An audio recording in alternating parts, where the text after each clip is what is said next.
প্রাচীন ভারতীয় দর্শনের জগতে জানেন তো এমন অনেক চিন্তাধারা আছে যা শুনলে বেশ অবাক লাগে, মানে একেবারে অন্যরকম। হ্যাঁ, অনেক সময় প্রচলিত ধারণার একদম বাইরে। ঠিক, আজ আমরা তেমনই এক ব্যতিক্রমে আর বেশ বস্তুবাদী একটা মতবাদ নিয়ে কথা বলবো, চারবাক দর্শন। বিশেষ করে ওদের দেহাত্মবাদ বা ভূত চৈতন্যবাদ নিয়ে। হুম, মানে ওরা আত্মা বা চেতনাকে কিভাবে দেখত সেটাই বোঝার চেষ্টা করব আমরা। যা কিনা তখনকার অন্য প্রায় সব দর্শন থেকেই একেবারে আলাদা ছিল। হ্যাঁ, আমাদের আজকের এই আলোচনার জন্য আমরা মূলত the corporeal self, Charvaka materialism on consciousness লেখাটার সাহায্য নিয়েছি। ও আচ্ছা। ওখানেই চারভাকদের এই বস্তুবাদী ভাবনার রূপরেখা, যুক্তিগুলো বেশ গুছিয়ে বলা আছে। মানে সেখান থেকেই আমরা মূল ভাবনাগুলো তুলে আনছি।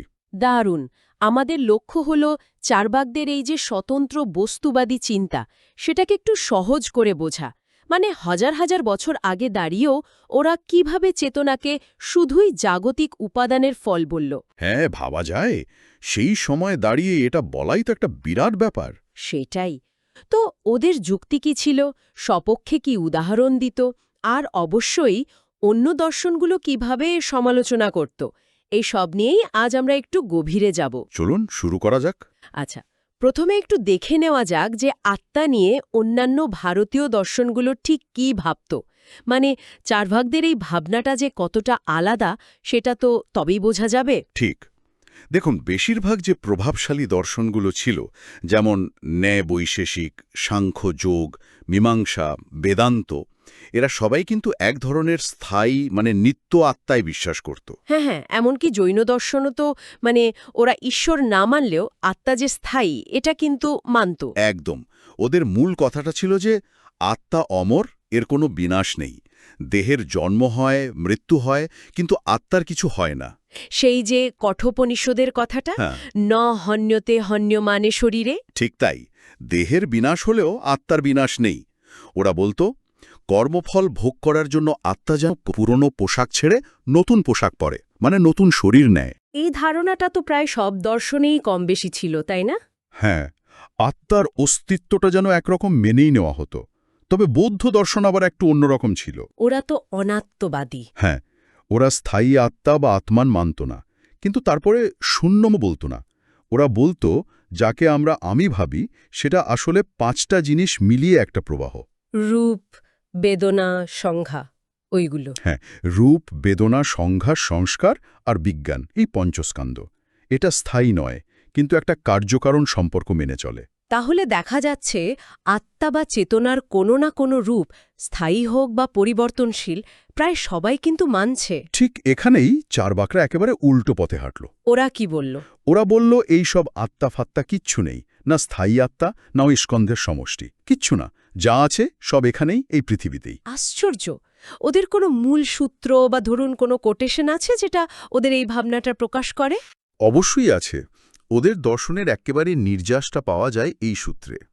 চৈতন্য বিশিষ্ট দেহ এব আত্মা, দেহাতিরিক্ত আত্মনি প্রমাণাভাবাৎ। একটু ভেঙে বলবেন। মানে খুব সহজ, চৈতন্য বা চেতনাযুক্ত যে দেহ, এই শরীরটাই হলো আত্মা। শরীরের বাইরে বা শরীর ছাড়া অন্য কোনো আত্মার অস্তিত্বের কোনো প্রমাণ নেই। তার মানে ওরা বলতে চাইছে এই যে আমাদের শরীর যেটা চিন্তা করে, অনুভব করে, বেঁচে আছে, এটাই আত্মা, আলাদা করে আর কিছু খোঁজার দরকার নেই। ঠিক তাই।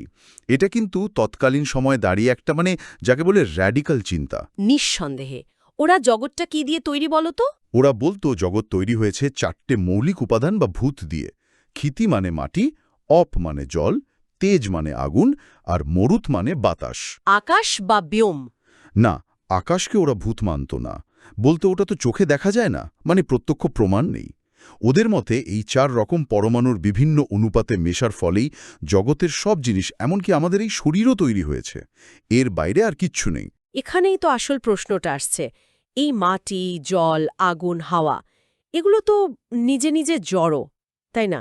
মানে অচেতন। হ্যাঁ, স্বাভাবিক অবস্থায় জড়। তাহলে জীবদেহে এই যে চেতনা, এই যে আমরা ভাবছি, কথা বলছি, অনুভব করছি, এই কনশাসনেস, এটা আসছে কোথা থেকে? জড় জিনিস থেকে কি চেতনা তৈরি হতে পারে? এটাই চারভাগ দর্শনের সবচেয়ে ইন্টারেস্টিং আর বিতর্কিত জায়গা। এটাকে বলা হয় ভূত চৈতন্যবাদ। ভূত চৈতন্যবাদ, আচ্ছা। চার্বাকরা মানত যে হ্যাঁ, এই 4টে ভূত আসলে জড়, কিন্তু ওরা বলতো যখন এই উপাদানগুলো একটা বিশেষ অনুপাতে, একটা বিশেষ পদ্ধতিতে মিশে জীবদেহ তৈরি করে, তখন সেই মেশার ফলেই ওই দেহে চৈতন্য বলে একটা নতুন গুণ তৈরি হয়। মানে উপাদানগুলোর নিজের মধ্যে গুণটা নেই, কিন্তু মিশলে তৈরি হচ্ছে। একদম। এটা কিন্তু আগে উপাদানগুলোর মধ্যে লুকিয়ে ছিল না, মিশ্রণের ফলেই এর জন্ম। এটা বোঝানোর জন্য ওরা কোনো উদাহরণ দিত, এবং উদাহরণটা খুব পরিচিত আর বেশ বুদ্ধিদীপ্ত। ওরা বলতো কিম্বাদিভ্য মদশক্তিবাত চৈতন্যম উপজায়তে। কিম্বাদিভ্য এর মানে কি? কিন্তু হলো গাঁজানোর উপকরণ। ধরুন গুড়, চাল, মৌয়া ফুল, এইসব, এগুলোর কোনোটার মধ্যেই তো নিজে নিজে নেশা তৈরি করার ক্ষমতা বা মাদকতা নেই, তাই না? না তো। কিন্তু যখন এগুলোকে ঠিকঠাক অনুপাতে মিশিয়ে জল দিয়ে গেজিয়ে তোলা হয়, তখন কি তৈরি হয়? মদ বা সুরা, যার মধ্যে মাদকতা শক্তি আছে। ও আচ্ছা, দারুণ উদাহরণ তো। হ্যাঁ, এই মাদকতা শক্তিটা তো আগে উপাদানগুলোর মধ্যে ছিল না, মিশ্রণের ফলেই তৈরি হলো। চার্বাকরা বলতো ঠিক এইভাবেই জড়ভূতগুলোর বিশেষ মিশ্রণে জীবদেহের চেতনা তৈরি হয়। বাহ, তার মানে চেতনা হলো দেহেরই একটা নিজস্ব গুণ, কোনো আলাদা জিনিস নয়। একদম। ওদের ভাষায় চেতনা হলো দেহেরই একটা গুণ, কোনো আলাদা দ্রব্য নয়। এটা একটা ইমার্জেন্ট প্রপার্টি, নতুন গজিয়ে ওঠা গুণ, যা দেহের গঠন আর উপাদানের মিশ্রণের উপর নির্ভর করে। তার মানে দেহ না থাকলে চেতনাও নেই। সেটাই। আর যেহেতু এটা দেহেরই গুণ, তাই দেহ যখন নষ্ট হয়ে যায়, মৃত্যু হয়, তখন সেই গুণটাও নষ্ট হয়ে যায়। তাহলে ওদের মতে মৃত্যুর সঙ্গেই সব শেষ, পরলোক, স্বর্গ, নরক, পুনর্জন্ম এগুলোর কোনো মানে নেই। একেবারে নেই। ওদের সূত্রেই বলা আছে তেষু বিনষ্টেজু সৎসু স্বয়ং বিনশ্বতি। ওই ভূতগুলো যখন দেহরূপে নষ্ট হয়, তখন চেতনাও নিজে নিজেই শেষ হয়ে যায়। ছাই হয়ে যাওয়া শরীরের আবার ফিরে আসা কোথায়? তাই পরকালের আত্মা, কর্মফল, পুনর্জন্ম, এগুলো সবই ওদের কাছে ছিল মিথ্যে কল্পনা। ওরা মনে করত এগুলো পুরোহিতেরা নিজেদের স্বার্থে বানিয়ে প্রচার করে। এই যে মতবাদটা জড় উপাদান থেকে চেতনা তৈরি হওয়া আর দেহের সঙ্গেই তার শেষ, এরই নাম ভূত চৈতন্যবাদ। হ্যাঁ, ভূত চৈতন্যবাদ বা উদ্ভূত চৈতন্যবাদ। এই রকম চিন্তা কি একেবারে নতুন ছিল? ভারতীয় দর্শনে এর আগে কেউ এমন ভাবেনি? মজার ব্যাপার হলো পুরোপুরি নতুন না। এর একটা ক্ষীণ আভাস কিন্তু আমরা বেশ পুরনো উপনিষদেও পাই। ধরুন বৃহদারণ্যক উপনিষদে যাজ্ঞবল্ক্য তার স্ত্রী মৈত্রেয়ীকে বলছেন, হ্যাঁ বলুন, যে বিজ্ঞানঘন আত্মা এই ভূতগুলো থেকেই উৎপন্ন হয়ে আবার তাতেই মিলিয়ে যায়। মৃত্যুর পর কোনো সংজ্ঞা বা চেতনা থাকে না, নো প্রেত্য সংজ্ঞা আসতে। তাই নাকি? উপনিষদেও এমন কথা আছে? আছে, যদিও উপনিষদের মূল সুরটা ভিন্ন, কিন্তু এই কথাটা দেখায় যে জড় থেকে চেতনা আসা আর দেহের সাথে তার শেষ হওয়ার ধারণাটা একেবারে অজানা ছিল না। তবে হ্যাঁ, চার্বাকরাই এটাকে তাদের দর্শনের মূল ভিত্তি বানিয়েছিল। আর পাশ্চাত্যেও কি এর কাছাকাছি কোনো চিন্তা আছে? হ্যাঁ, কিছুটা মিল পাওয়া যায় 19 শতকের টমাস হাক্সলির এপিফেনোমেনালিজম তত্ত্বের সাথে। এপিফেনোমেনালিজম সেটা কি? হাক্সলি মনে করতেন চেতনা হলো মস্তিষ্কের কাজকর্মের একটা উপজাত জিনিস, একটা বাই প্রোডাক্ট। যেমন ধরুন স্টিম ইঞ্জিনের ধোঁয়া, এটা নিজের কোনো ক্ষমতা নেই, এটা শারীরিক প্রক্রিয়ার ফল মাত্র। ও আচ্ছা, বেশ ইন্টারেস্টিং তো। হ্যাঁ, যদিও দুটোর প্রেক্ষাপট আলাদা, কিন্তু মূল ধারণাটা দেখুন বেশ কাছাকাছি। চেতনা ভৌত জিনিসেরই ফল। আচ্ছা, চার্বাকদের নিজেদের মধ্যে কি কোনো মতভেদ ছিল যে চেতনাটা ঠিক কোথা থেকে আসে? শরীরের কোন অংশ থেকে? হ্যাঁ, কিছু ছোটখাটো মতভেদ ছিল বলে জানা যায়। কেউ কেউ ভাবত চৈতন্য হল ইন্দ্রিয়গুলোর, চোখ, কান, নাক, এগুলোর একসাথে কাজ করার ফল। কেউ বলতো প্রাণ বা নিঃশ্বাস থেকেই চেতনা আসে। আবার কেউ মনকেও বলতো। হ্যাঁ, কেউ কেউ মনকে কারণ বলতো। কিন্তু আসল কথাটা হলো তারা সবাই একমত ছিল যে ইন্দ্রিয় হোক বা প্রাণ বা মন, এগুলো সবই শরীরের অংশ বা শরীরের ওপর নির্ভরশীল। শরীর ছাড়া এদের কোনো অস্তিত্ব নেই। একদম। তাই মূল সিদ্ধান্তটা একই থাকছে, চেতনা শরীর নির্ভর আর শরীরের সাথেই শেষ। আচ্ছা, এই যে ওরা এত জোর দিয়ে বলল যে দেহই আত্মা, এর সপক্ষে ওরা কি যুক্তি দিত? শুধু প্রমাণ নেই এটা ছাড়া আর কিছু? ওদের প্রধান যুক্তি ছিল প্রত্যক্ষ প্রমাণ। চার্বাকরা ছিল চরম প্রত্যক্ষবাদী। ওদের জ্ঞানের মূল কথাই ছিল প্রত্যক্ষমেব প্রমাণম। শুধু যা সরাসরি দেখা বা অনুভব করা যায় সেটাই সত্যি। হ্যাঁ, যা আমরা ইন্দ্রিয়ের মাধ্যমে সরাসরি জানতে পারি না সেটার অস্তিত্ব ওরা মানত না।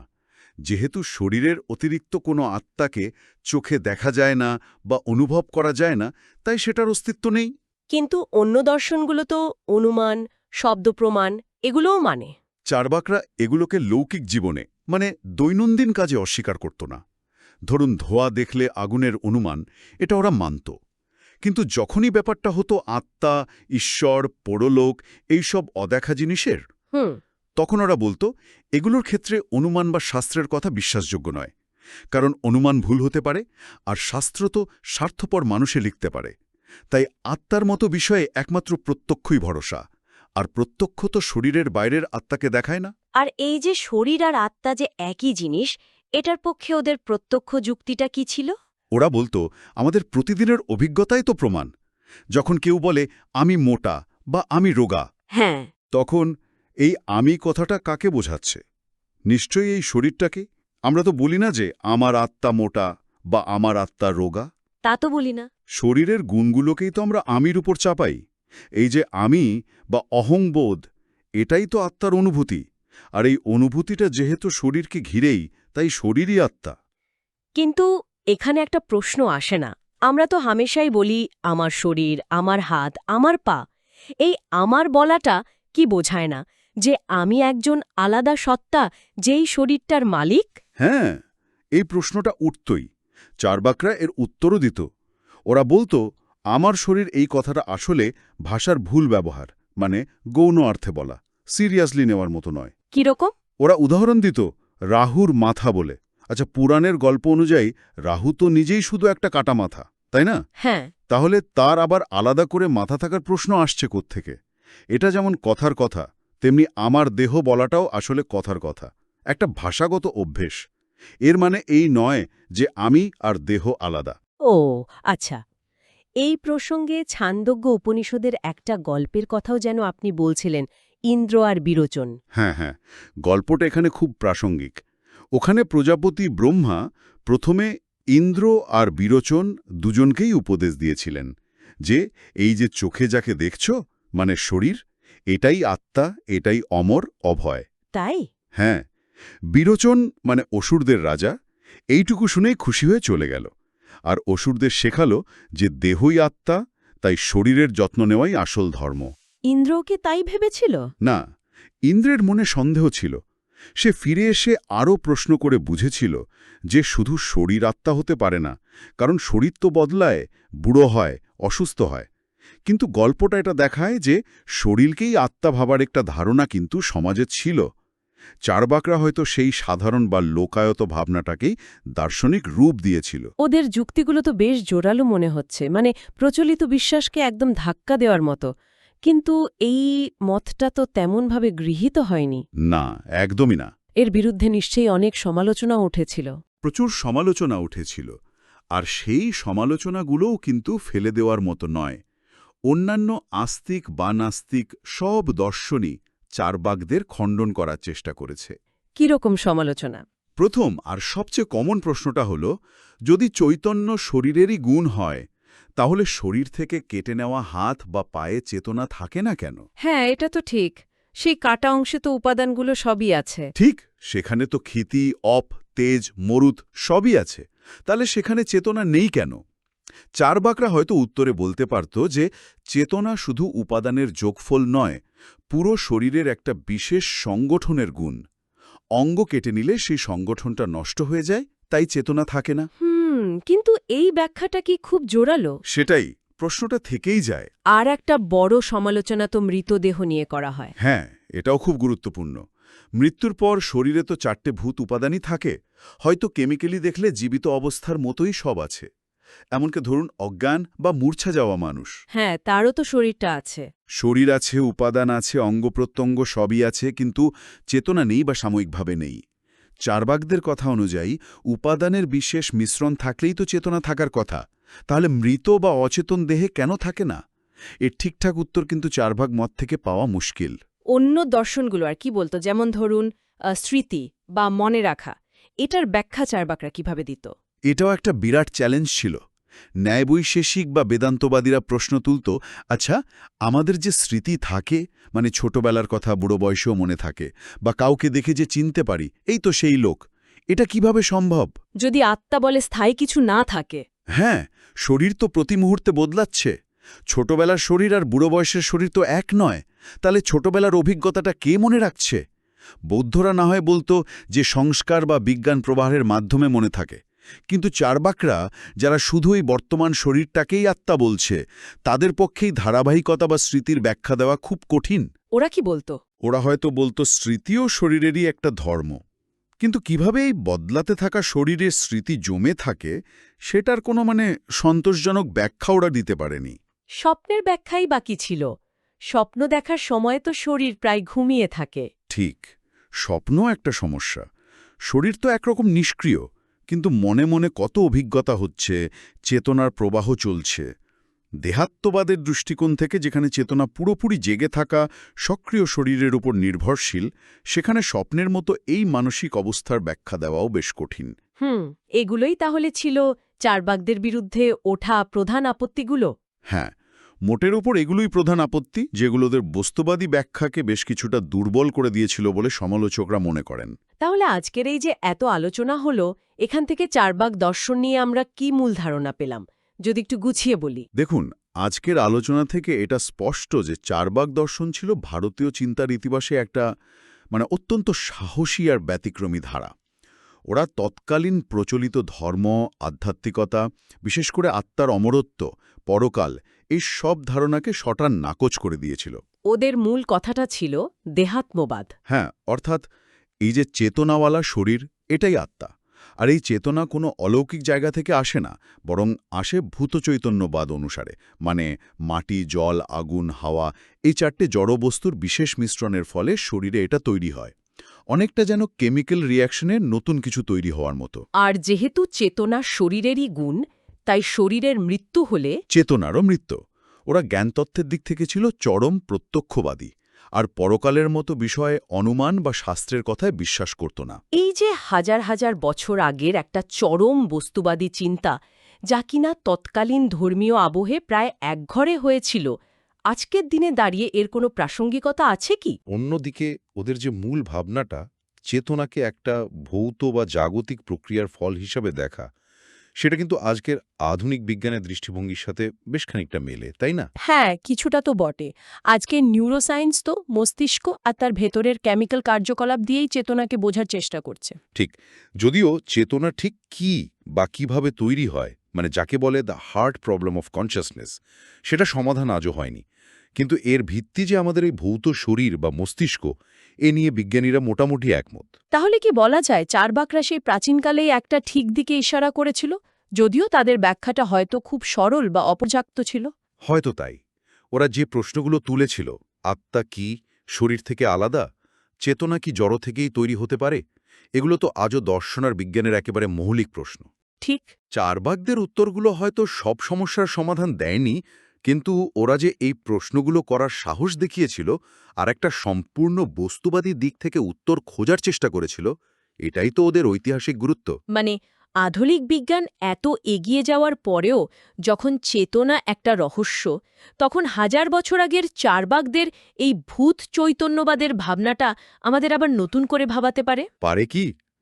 তাদের সেই বস্তুবাদী চিন্তা কি আজকের চেতনা গবেষণায় কোনো নতুন আলো ফেলতে পারে, নাকি এটা কেবলই দর্শনের ইতিহাসের একটা ইন্টারেস্টিং চ্যাপ্টার হয়েই থাকবে? এই প্রশ্নটাই তাহলে আজকের আলোচনার শেষে আমাদের ভাবনার জন্য তোলা থাকলো। হ্যাঁ, এটা নিয়ে ভাবা যেতে পারে।